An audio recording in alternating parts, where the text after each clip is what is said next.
Welcome to the Beyond the Basics guide for the Nikon Df. This is a great camera that will capture amazing images.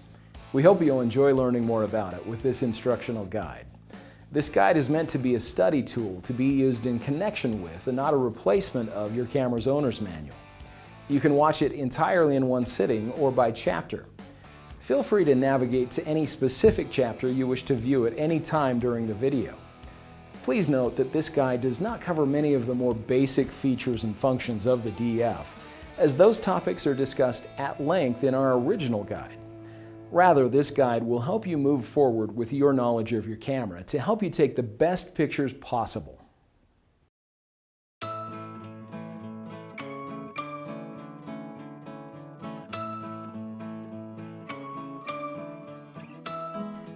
Your DF has several buttons, dials, and features that are fully customizable. By customizing the functions of your camera, you'll be able to access your most frequently used settings and make your camera even more intuitive. Making changes to the functions of the customizable buttons is done in the camera's menu system under the Custom Setting menu. Here, select Menu F, Controls. Within this menu, you can select many different buttons and controls to customize to your liking. Let's take a look at each of these options now. The first customizable button is the LCD Illuminator button with two options. The first and default option is LCD Backlight, which will simply illuminate the LCD control panel when the button is pressed. The other option is LCD Backlight and Information Display. When this option is selected, pressing the LCD Illuminator button will illuminate the LCD control panel and activate the information display. The next customizable button is the OK button. You can customize the OK button for use in the shooting mode, in the playback mode, and in live view. For shooting mode, there are three options. The first and default option is Select the Center Focus Point, which will allow you to press the OK button to instantly select the center focus point in the camera's shooting modes. Next, there is Highlight the Active Focus Point, which will allow you to press the OK button to illuminate the active focus point in red. The last option is Not Used, which will disable this button's function in the camera's shooting modes.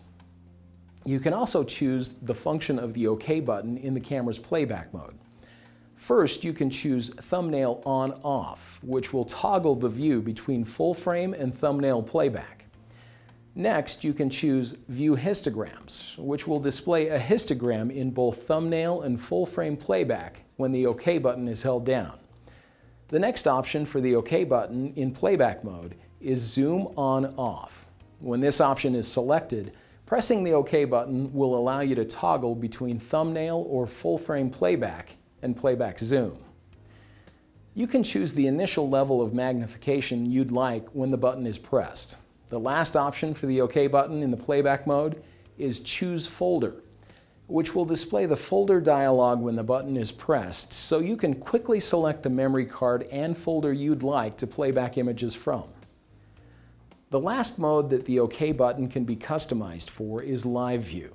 Here you can choose from three different options. First, you can choose to have the button select the center focus point, which will simply reset the focus point to the center position in Live View. Next, you can choose Zoom On/Off. With Zoom On/Off selected, pressing the OK button will display a magnified view of the live view scene so you can check for good focus. The last option is Not Used, which will disable the button's function in live view mode. The next customizable control on the DF is the Multiselector with two settings. First, there is Reset Standby Timer. When this option is selected, you can press the Multiselector to activate the exposure meters after they have turned off. The other option is Do Nothing, which will not activate the exposure meters when the Multiselector is pressed.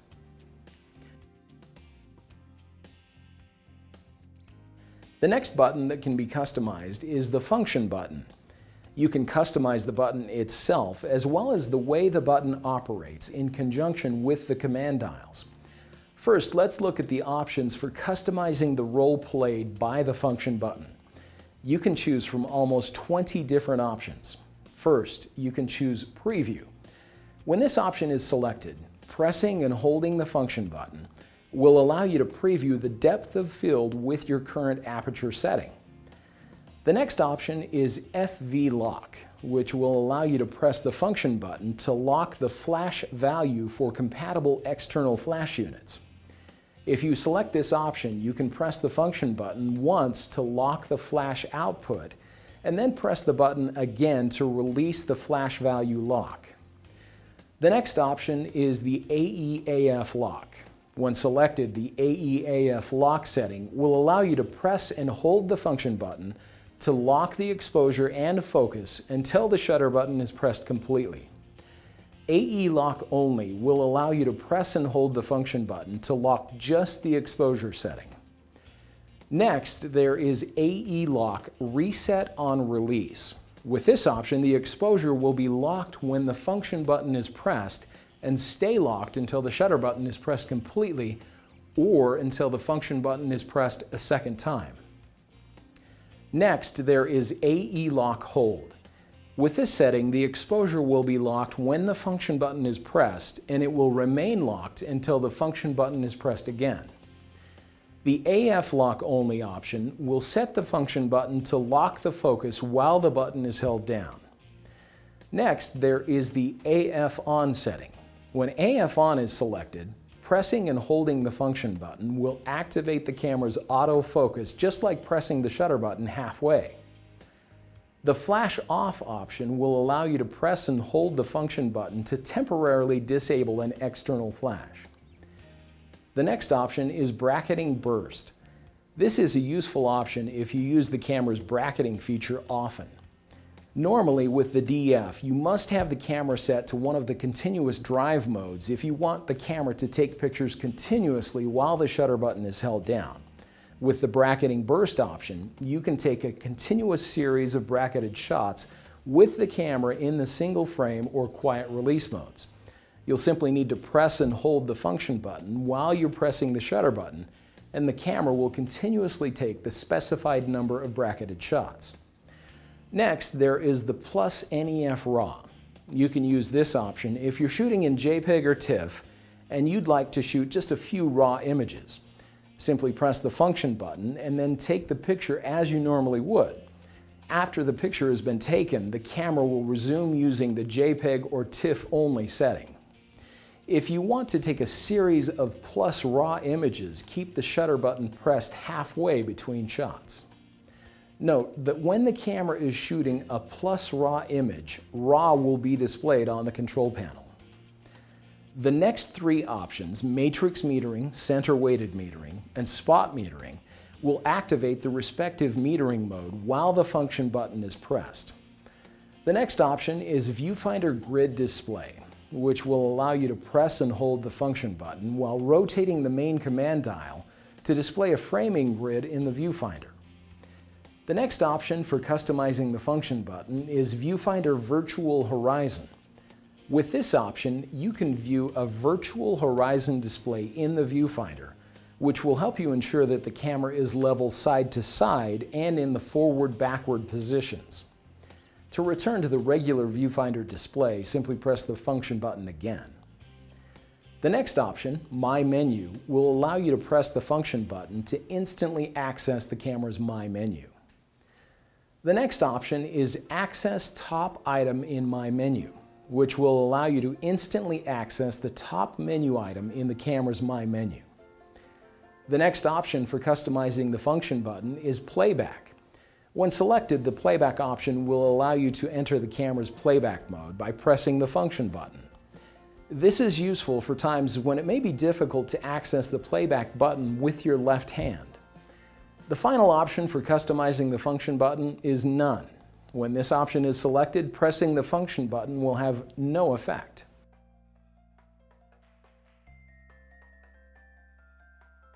Now that we've discussed each of the options for customizing the function button when it's pressed, let's take a look at the options for customizing the function button in conjunction with the command dials.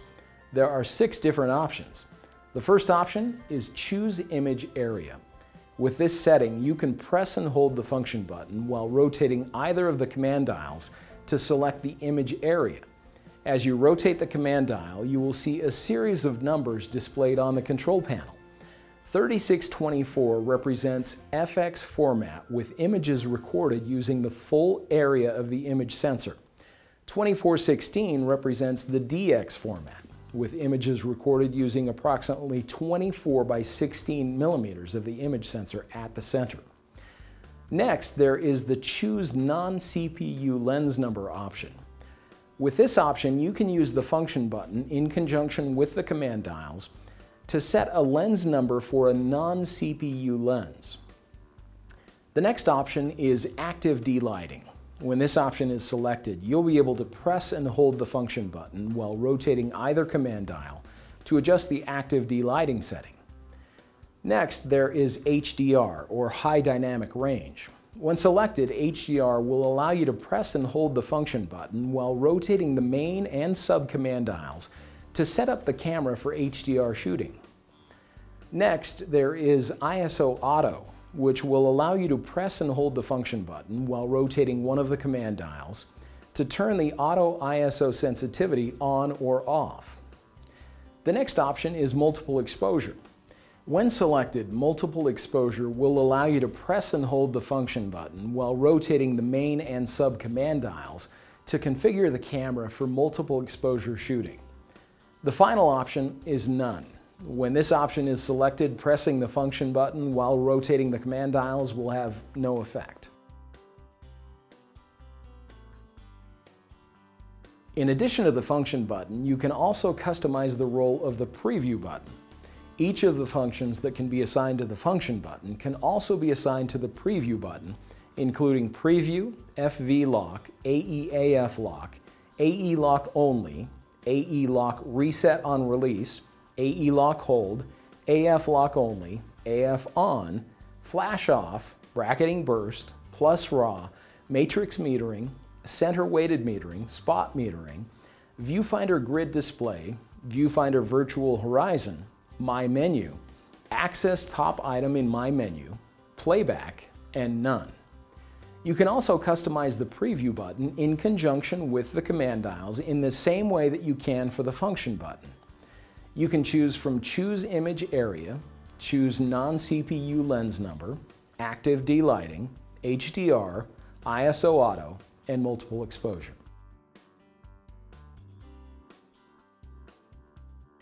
The next button that you can customize is the AEL-AFL button. The options for customizing the AEL-AFL button are the same as the options for the function button, except that there is not an HDR or multiple exposure option for the AEL-AFL button in conjunction with the command dial.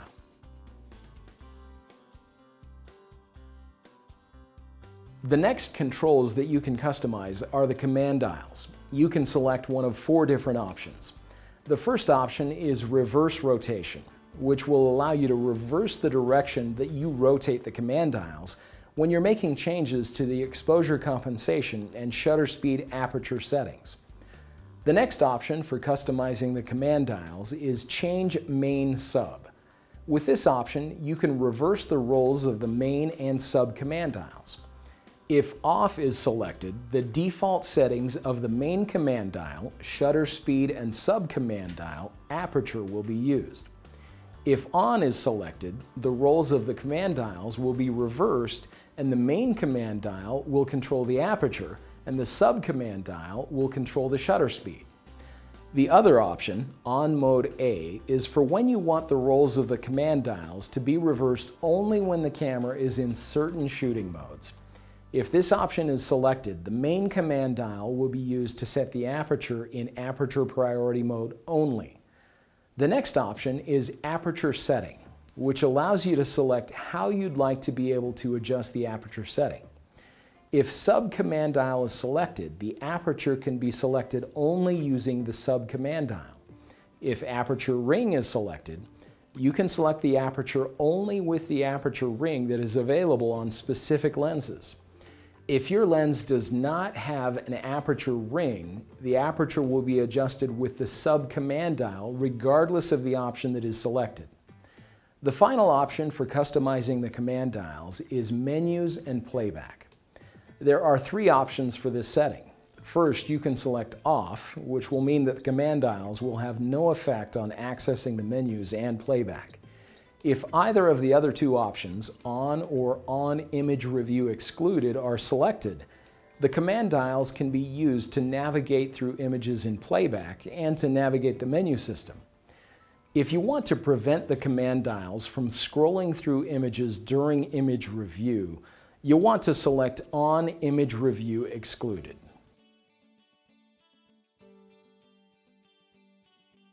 The next option to customize is Release Button to Use Dial, where you can select either yes or no. This option applies to the Help Protect White Balance button, the Quality button, the Flash button, the Function button, the Preview button, and the AFL button. If you select yes, you can press and release the button, then rotate the main or sub-command dial to make changes. If you select no, which is the default option, you'll need to press and hold the button while you're rotating the command dials to make adjustments. The next option that you can customize on the Nikon Df is Slot Empty Release Lock. With this option, you can choose what you would like the camera to do when there's no memory card inserted. If you choose Enable Release, you'll be able to press the shutter button to release the shutter and take a picture even if there is no memory card in the camera. If you select Release Locked, the camera will disable the shutter button if a memory card is not inserted in the camera.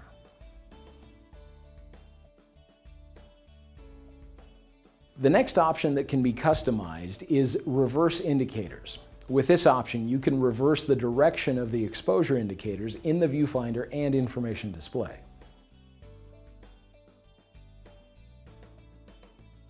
The last option for customizing your DF in the shooting modes is Easy Shutter Speed Shift. When enabled, Easy Shutter Speed Shift will allow you to use the main command dial to adjust the shutter speed. Another handy feature is the ability to use the playback thumbnail and LCD illumination buttons to perform a two-button reset. This reset will restore the camera to default settings. Simply press and hold these two buttons at the same time for more than 2 seconds. The top LCD panel and information display will blink.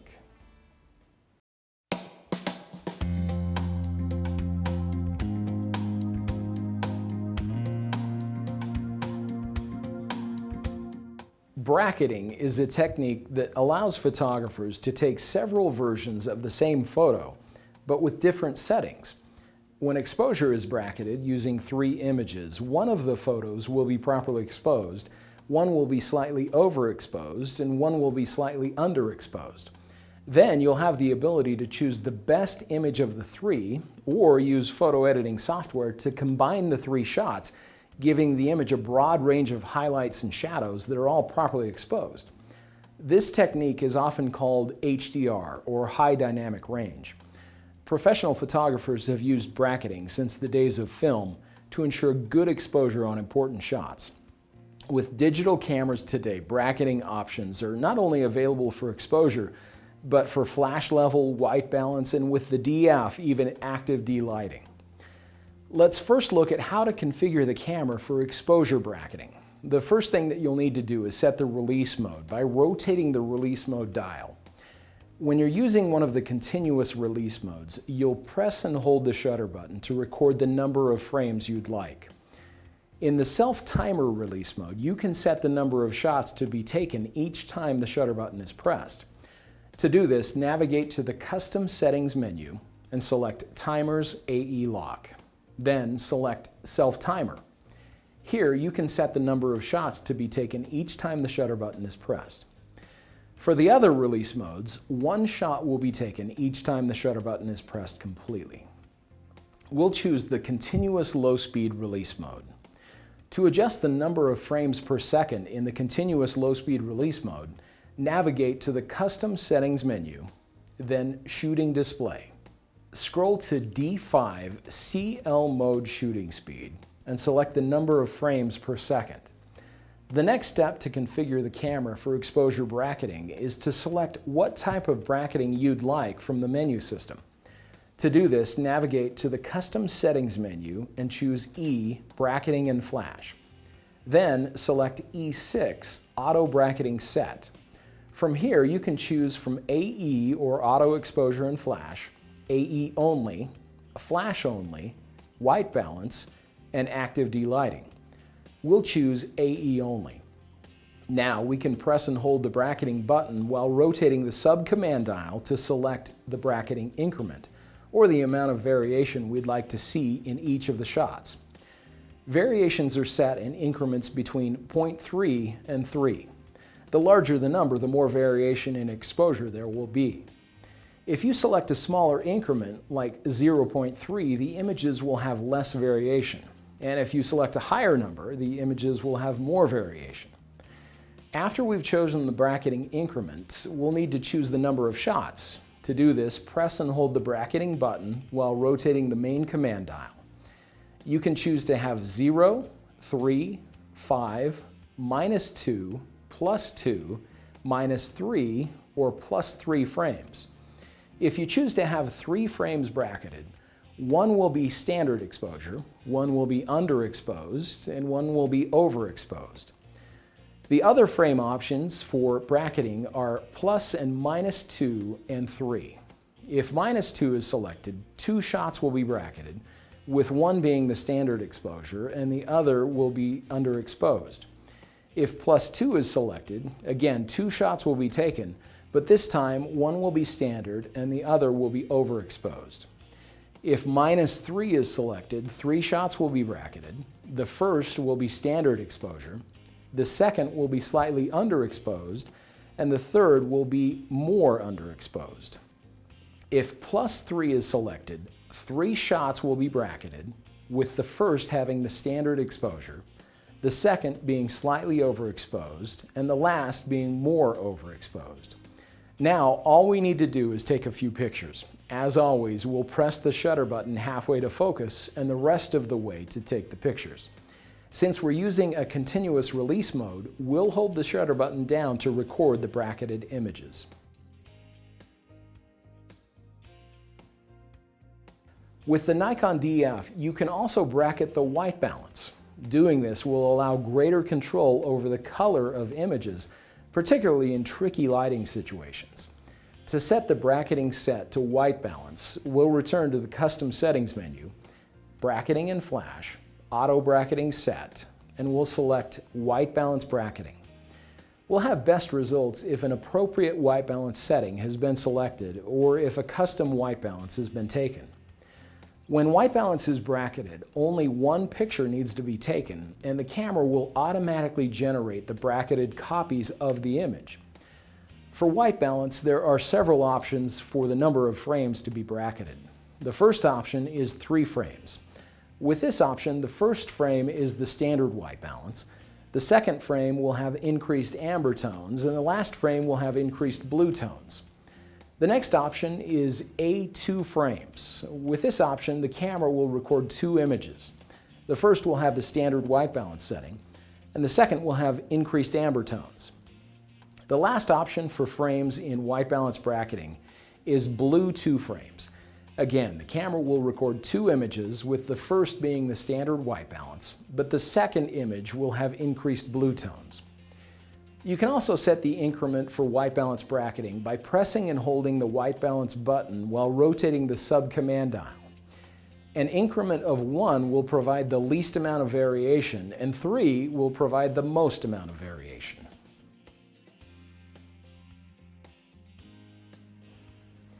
In addition to bracketing, exposure, flash, and white balance, the Nikon Df also allows you to bracket the active delighting. Active delighting is a feature on many Nikon digital SLRs that improves the detail in shadow and highlight areas of your image. It's particularly useful in scenarios where important parts of the subject are shadowed, people outdoors in full sun, for example. It's important to note, however, that if the active D-lighting setting is too high, more noise will be visible in the shadow areas of the image.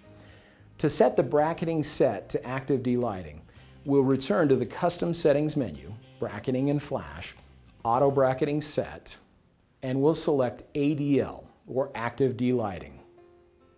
The other thing that we'll need to look at in the menu system is the active D-lighting setting. That setting is located in the Shooting menu.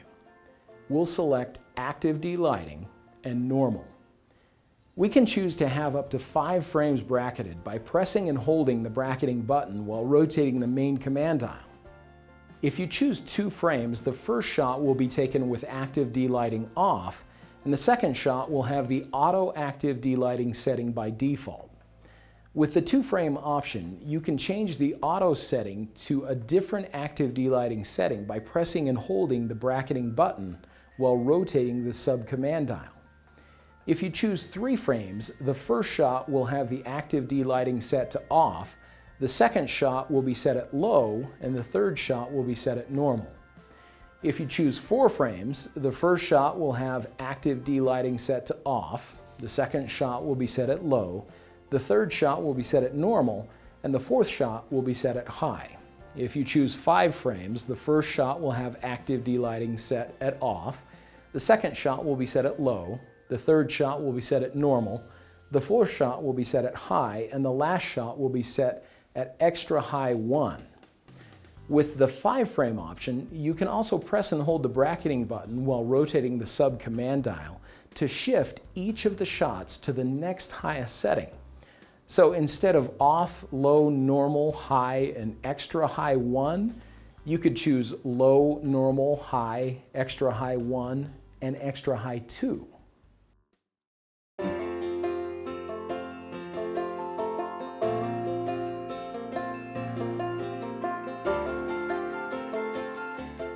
The DF has a feature for creating multiple exposure images, as well as a feature for interval timer photography. These features are great for creative and artistic shots, as well as for when you'd like to document a specific series of events.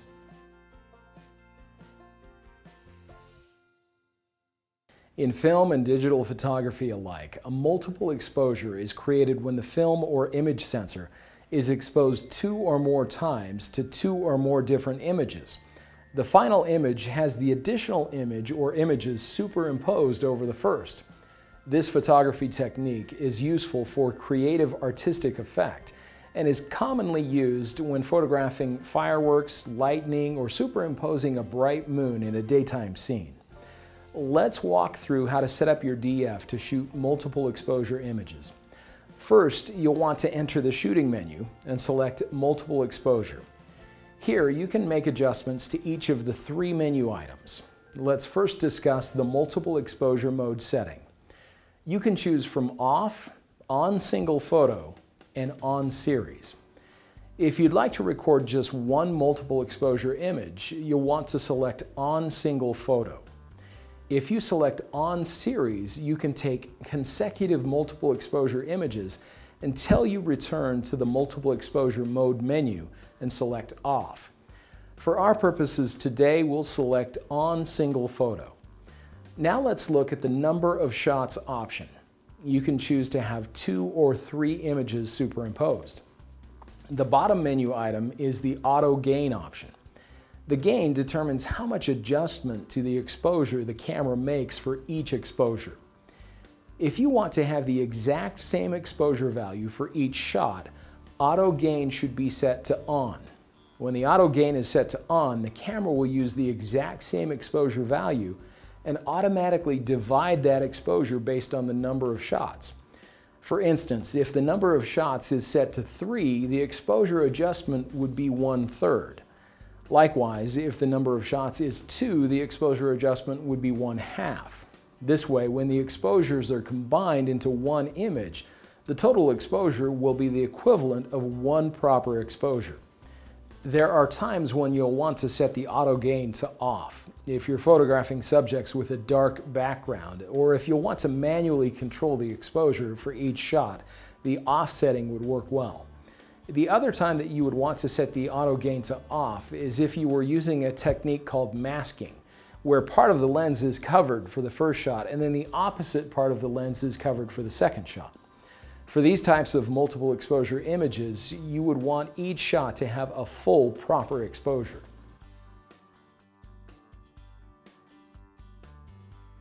Another feature of the DF is the interval timer. With this feature, you can set the camera to take shots at preset time intervals, which can be minutes or hours. Photographers use this feature for documentary, scientific work, as well as artistic and creative purposes. The interval timer could be used for photographing anything from runners in a race to dramatic sunrise, sunsets, to creative self-portraits in studio. You'll probably get the best results using this function if the camera is on a tripod. To use this function on your camera, first make sure that you're not using the self-timer release mode and that the date and time have been accurately set on your camera. Then enter the shooting menu and select interval timer shooting. You can choose to have the camera start shooting now or at a specific time. If now is chosen, the first shot will be taken about 3 seconds after the settings are completed. If you'd like to begin shooting at a specific time, highlight Start Time and use the Multiselector to select the hour and minute that you'd like shooting to begin. Note that the time in the interval timer uses 24-hour notation. The next step in setting up the interval timer for shooting is choosing the interval, or the amount of time you'd like to pass between shots. Press the right arrow on the Multiselector to set the interval. Now you can set the hours, minutes, and seconds. If you're anticipating slow shutter speeds, you'll want to make sure that you choose an interval or time that is longer than the slowest shutter speed you expect the camera to use. When you're finished, press the right arrow on the Multiselector to continue. Now you'll need to choose the number of intervals, as well as the number of shots you'd like the camera to take at each interval. Again, simply use the Multiselector to make your selections. When you've entered values for both of these settings, press the right arrow on the Multiselector to continue. Now you're ready to have the camera start taking pictures. Highlight On and press OK. If you'd like to simply save the settings and go back later to turn the shooting on, highlight Off and press OK. Note that while interval timer photography is in progress, you can freely play back and adjust menu settings, but the settings within the interval timer function cannot be changed while interval timer photography is in progress. Let's say that you'd like to pause the interval timer shooting. There are 3 ways that you can do this. First, you can enter the interval timer menu and select Pause, and then press OK. You can press the OK button in between intervals. You can turn the camera off and then on again. You would use this method if you needed to change the memory card. Or you can change the release mode to self-timer or mirror up. When you'd like shooting to resume, simply choose a new starting time, as we did earlier, enter the shooting menu and select interval timer shooting, then either choose now or set a new starting time. Select Restart and press OK.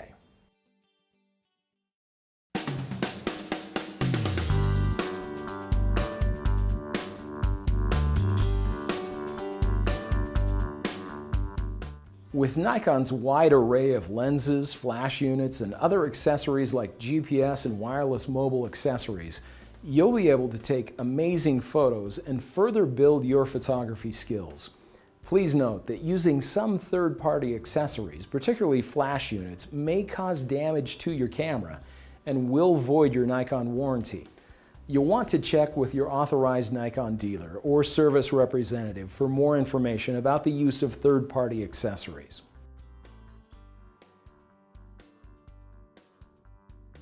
Nikon has produced many lenses and types of lenses since they began producing film SLR cameras. Since 1959, Nikon lenses have been produced using the F mount. meaning that they will fit any Nikon body with the same style mount. However, there are a few things that you should know if you're considering using older style lenses on your Nikon DF. First, lenses that were produced prior to 1979, pre-AI lenses, are compatible with the DF, but you'll need to make sure that you raise the metering coupling lever before you attach these lenses. If the lever is not raised, damage to the camera and the lens can easily occur.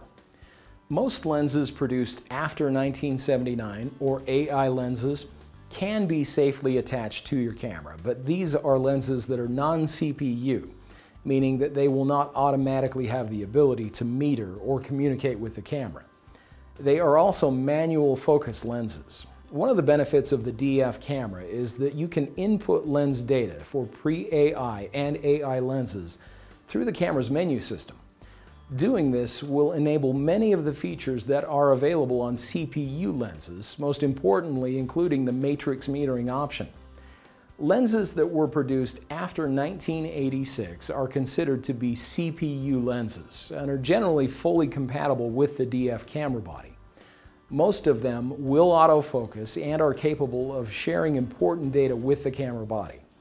A CPU lens can communicate with the camera body via these CPU contacts.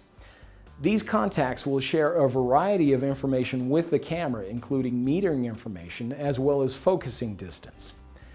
The lenses produced by Nikon today are CPU lenses and are identified as either a Type G or a Type D lens. The G or D is shown on the lens barrel. The main difference between these two types of lenses is that the D lenses include an aperture ring like this, while the G lenses do not.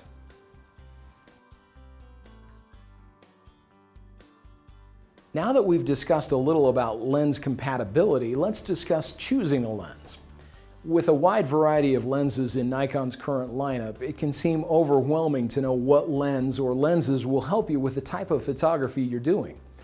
One of the things you need to consider when you're shopping for a Nikon lens for your DF is whether the lens is FX or DX. FX lenses will allow you to use the entire area of the image sensor.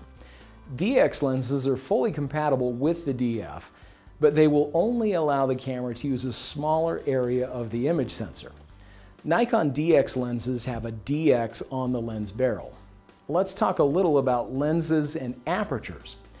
When shopping for a lens, you'll notice that all lenses have a maximum aperture, or f-stop. Smaller numbers like f1.4 or f2.8 are considered to be faster lenses because they allow a lot of light into the camera. If your lens has a range of apertures, note that the largest aperture can only be used at the widest focal length. This is how the aperture or aperture range is indicated on a lens barrel. The maximum aperture of the lens is important to keep in mind when you're shopping for a lens, especially if you're planning on doing photography in low light conditions, action or sports photography, or if you're looking to create photos with a very shallow depth of field. After the maximum aperture of the lens, the next thing that you'll need to consider is the focal length. Nikon lenses are available in a wide range of focal lengths, each with its own benefits and uses. The focal length on a lens is the first series of numbers on a lens barrel, and it's measured in millimeters. This lens, for instance, is a 24 to 85 millimeter lens, or the focal lengths range from 24 millimeters to 85 millimeters. Lenses that have a range of focal lengths, like this 24 to 85 millimeter, are zoom lenses. Zoom lenses have the ability to get closer or farther away from the subject without ever actually moving the camera. Lenses that have only one focal length, like this 50 millimeter 1.8 lens, are called prime lenses. Prime lenses do not have zooming capability, but many professional photographers prefer them, particularly for portraits, because of the great clarity they offer. With this understanding of focal lengths and millimeters, we can discuss some of the different ranges of focal lengths, as well as the lens categories that different focal lengths fall into. Lenses that are less than 50 millimeters are considered to be wide-angle lenses. So the 24 to 85 that we just talked about would fall into the wide-angle range because it goes as wide as 24 millimeters.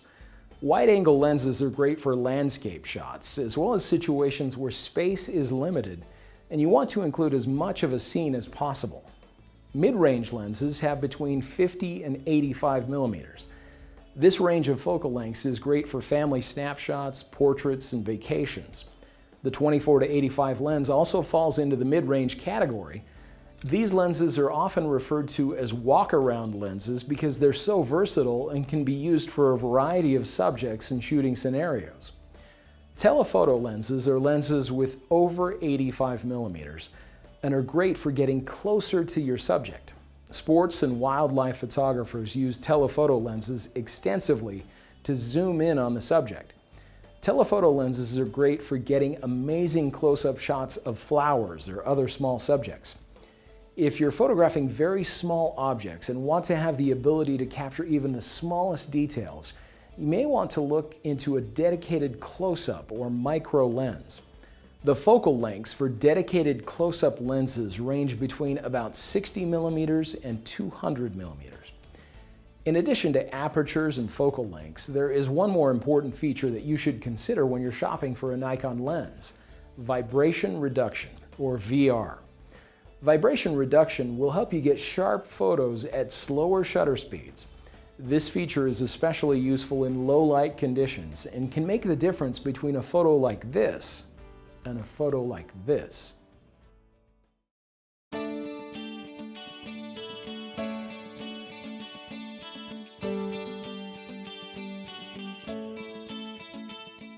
Your DF has many fully customizable settings and options.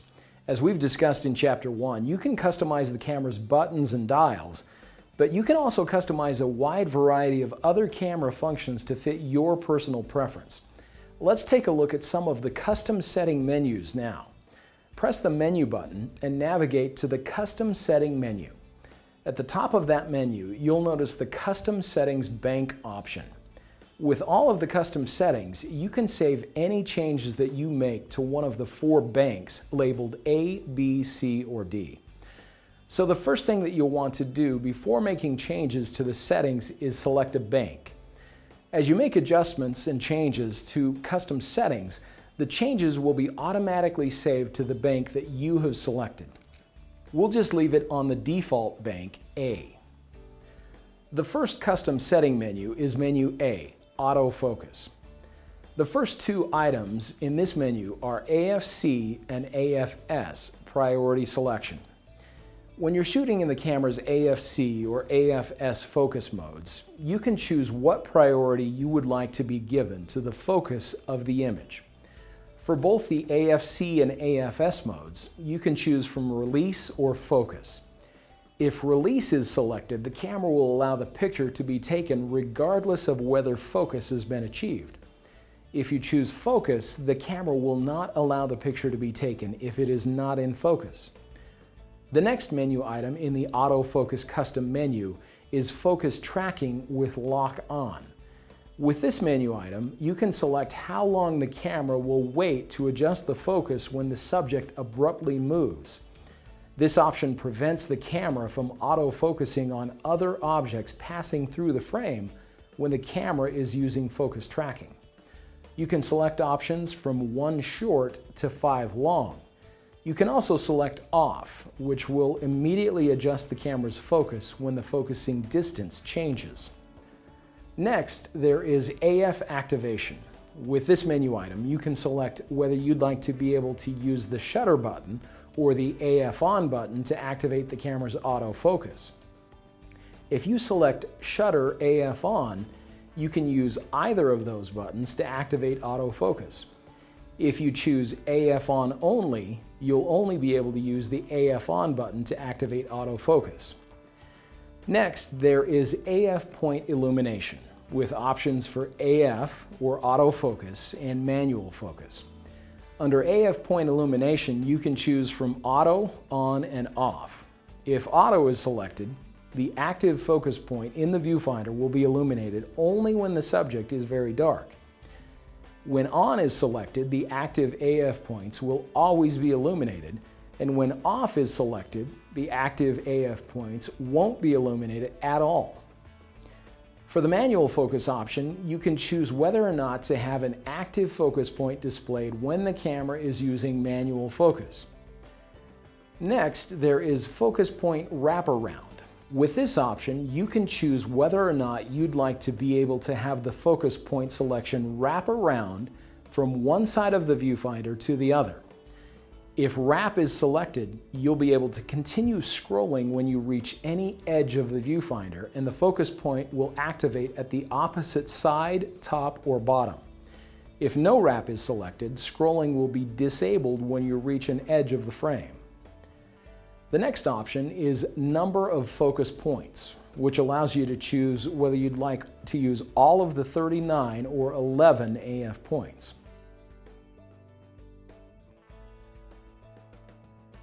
Now let's look at the options in the next custom setting menu, B, metering and exposure, with only two menu items. The first menu item is center weighted area. With this option, you can choose the diameter of the metering circle that is used when the camera uses center weighted metering. You can choose from 8 millimeters, 12 millimeters, 15 millimeters, 20 millimeters, or average. If average is selected, the entire frame will be averaged to calculate the exposure. The next menu item is fine-tune optimal exposure. With this option, you can fine-tune the level of exposure compensation you'd like to automatically be applied to your images for each of the metering modes. Note that for most scenarios, using standard exposure compensation methods is preferred, and the fine-tune optimal exposure option should only be used in special scenarios.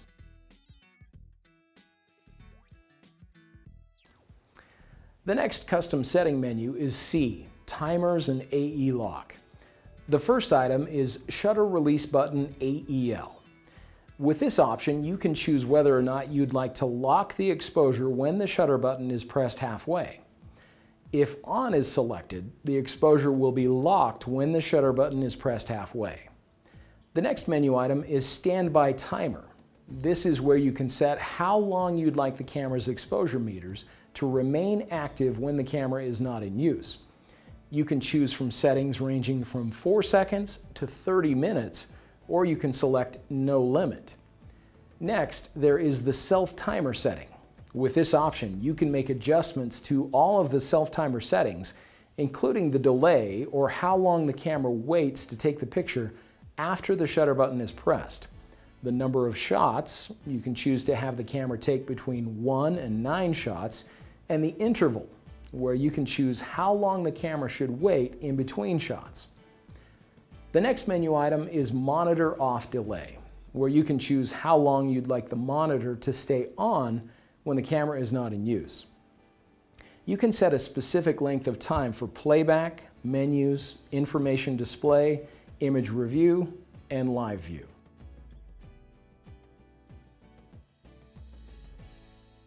The next custom setting menu is D, shooting and display. The first menu item is beep, which allows you to set the volume and pitch for the beep sound when the camera autofocuses and uses the self-timer. Next, there is the viewfinder grid display option, which will allow you to turn on a framing grid in the viewfinder on or off. The next menu item is ISO display, with options for on and off. When on is selected, the ISO sensitivity will be shown in the viewfinder instead of the number of shots remaining.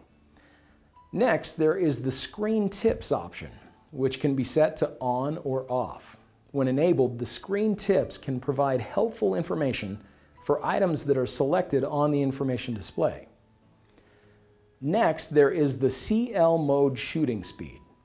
This is where you can select the number of frames per second that you'd like the camera to record in the continuous low-speed shooting mode. You can choose from between 1 and 5 frames per second. Next, there is maximum continuous release. In the continuous shooting release modes, the camera will continue taking pictures the entire time that the shutter button is held down completely. With this option, you can limit the maximum number of shots that you'd like the camera to be able to take in a single burst. You can choose any number between 1 and 100. Next, there is the file number sequence option, which allows you to choose the way that the camera assigns the numbered file names to the images. If On is selected, the camera will consecutively number image files, regardless of whether the memory card is formatted or a new memory card is inserted.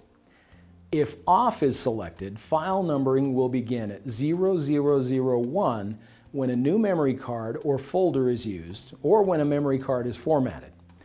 The Reset option will reset the file numbering for the On option. Next, there is Information Display. With this menu item, you can make adjustments to the appearance of the information display. You can choose Auto or you can choose Manual. In Manual, you can choose B, Dark on Light for black lettering, or W, Light on Dark for white lettering. The next item is LCD Illumination. If On is selected, the control panel will be illuminated whenever the camera's exposure meters are active.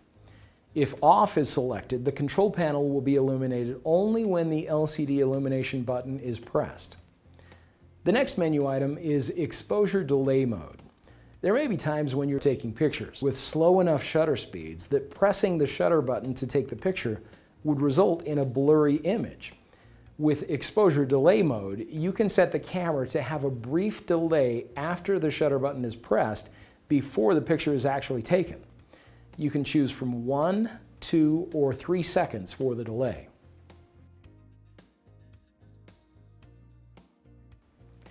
The next custom setting menu is E, Bracketing and Flash.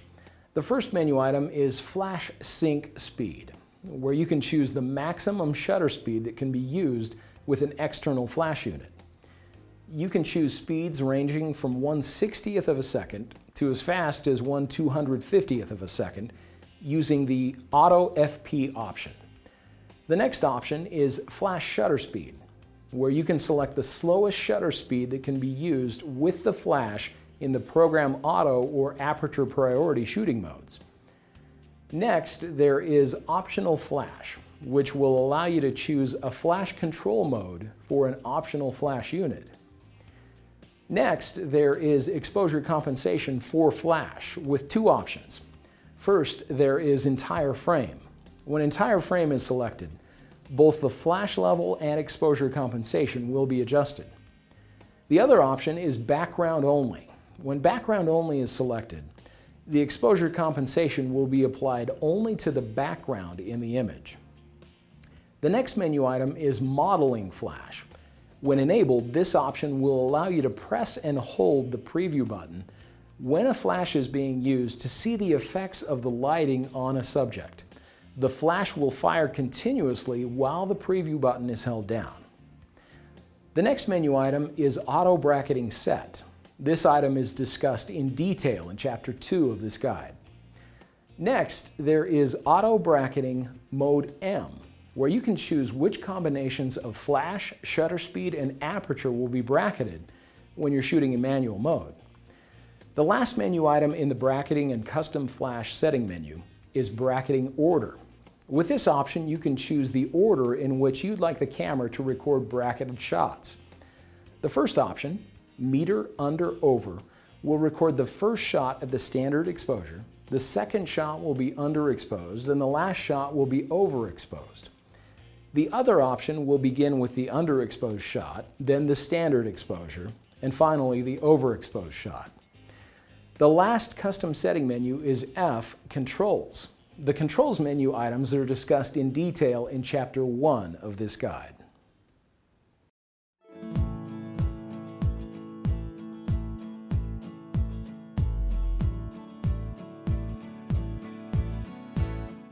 Your Nikon Df is a sophisticated camera and will need some basic care and maintenance to keep it in good working condition. Here are some tips for storing your camera. First, when the camera will be stored for long periods of time, remove the battery and use the battery cover.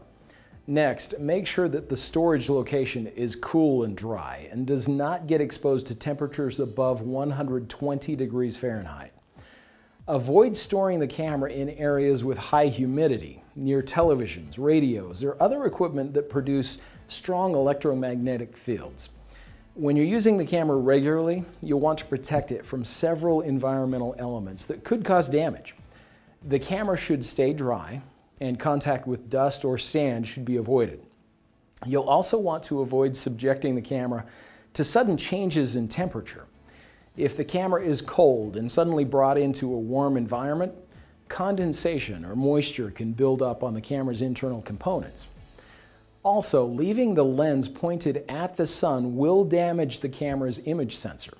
Finally, make sure that the camera is turned off before you remove the battery, memory card, change lenses, or attach any accessory to the accessory shoe. You'll want to consult your owner's manual for a complete list of care techniques and cautions. Let's talk a little now about ways to properly clean the camera without causing any damage. To remove dust or lint from the camera body, a blower or brush is a good tool to have on hand. With either of these tools, you can also clean the lens, viewfinder, and mirror. To further clean the camera body, you can also use a soft, dry cloth. Do not use alcohol or any other harsh chemicals. If the camera has been used at a beach, you can dampen a cloth with distilled water and clean the camera body. After the blower tool has been used to remove any dust and lint, you can use a soft cloth with a small amount of lens cleaner to gently clean the lens, monitor, and viewfinder. When you're using lens cleaning fluid, be sure to apply the fluid to the cloth and not the camera or the lens directly. Your DF can be set to automatically clean the image sensor each time the camera is turned on or off. To do this, enter the camera's setup menu and select Clean Image Sensor. You can choose either Clean Now or Clean at Startup Shutdown. If you select Clean at Startup Shutdown, you'll also need to choose which option you'd like. You can choose Startup, Shutdown, or both. You can also choose to have the image sensor cleaning set to off. You can also clean the image sensor manually. Step-by-step instructions are available in your camera's owner's manual. When cleaning the image sensor, great care should be taken, as damage to the image sensor or low-pass filter can easily occur. Nikon suggests that you contact a Nikon authorized service representative for assistance in cleaning the image sensor or other internal camera components.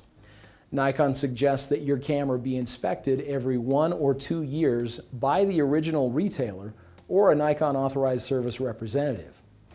Additionally, the camera should be serviced every 3 to 5 years by authorized Nikon service personnel.